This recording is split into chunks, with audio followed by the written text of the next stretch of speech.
ఎన్నికల సమయంలో వాలంటీర్లకు చంద్రబాబు ఇచ్చిన హామీలను నెరవేర్చడంలో అలసత్వం వహించడం చాలా దారుణమంటూ రాష్ట్ర వాలంటీర్ అసోసియేషన్ అధ్యక్షుడు వెంకట సుబ్బయ్య తెలిపారు. బద్వేల్ మున్సిపల్ కమిషనర్కు వినతిపత్రం అందజేశారు. అనంతరం వారు మాట్లాడుతూ 2024వ సంవత్సరం ఎన్నికల్లో కూటమి ప్రభుత్వం సీఎం చంద్రబాబు నాయుడు ఇచ్చిన హామీలు నెరవేర్చకపోవడం వల్ల వాలంటీర్లు తీవ్ర ఆందోళన చెందుతున్నారని అన్నారు. వాలంటీర్లకు 10,000 రూపాయల జీతాలు ఇస్తామని, వారి ఉద్యోగాలు తొలగించమని చెప్పి ఇప్పుడు ఎటువంటి నిర్ణయాలు తీసుకోకుండా వెనకడుగు వేస్తూ కాలం సాగిస్తున్నారు. దీనిపై ఖచ్చితంగా ఒక నిర్ణయం తీసుకుని వాలంటీర్లకు న్యాయం చేయాలని డిమాండ్ చేస్తున్నాం. లేని తరుణంలో రాష్ట్రంలో ఉన్న వాలంటీర్లందరూ సీఎం క్యాంప్ ఆఫీసు వద్ద, జిల్లా కలెక్టర్ ఆఫీసు వద్ద ధర్నా, నిరాహార దీక్షలు కూడా వెనుకాడపోమని హెచ్చరిస్తున్నామని తెలిపారు. చెప్పిన మాట ప్రకారము కూటమి ప్రభుత్వం మాట మీద నిలబడుతుందనే ఒక ఆశాభావంతో 4 నెలల నుంచి ఎదురు చూస్తున్నాము.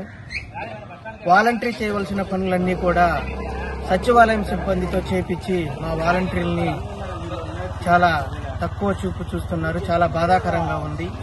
సో దయచేసి మా అందరి మీద, మా వాలంటరీ వ్యవస్థ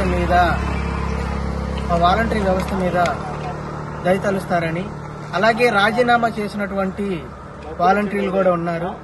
వీళ్ళందరినీ కూడా బలవంతపు రాజీనామాలుగా చాలా మంది ఉన్నారు. బలవంత రాజీనామాలు అయినటువంటి వాళ్ళని కమిటీ వేశానని మొన్న మంత్రి పార్థసారథి గారు చెప్పడం జరిగింది.